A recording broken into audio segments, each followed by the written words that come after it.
a very common and very big contradiction that I run into is people that are overthinkers, that have a tendency to overthink situations multiple times over and over again, trying to find what's going to go wrong, what's going to go right, what they could have done differently, what did the other person mean by this or mean by this action they took, right?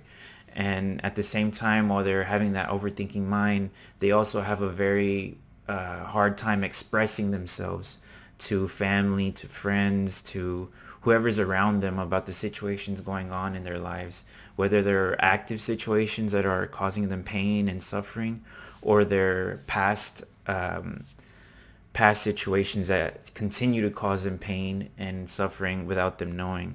And this is a strange contradiction to be in, because how can you have a mind that runs at 100 miles per hour but at the same time have a mouth that can't express that can't um, put it into words, right?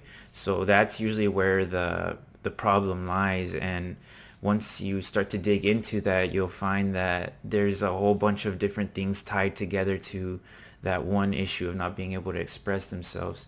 And once they find a way to get the words out, it's like a dam is broke, and suddenly they can express a lot more than they ever thought possible.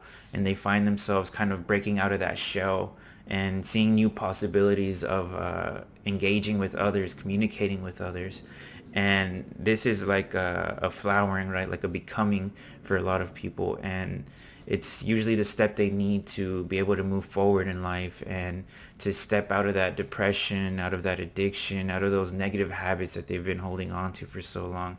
And it's one of the most common things I see in my clients as well when I'm working with overthinkers. So hopefully this gives you some clarity on what you're going through if it's a similar situation you have.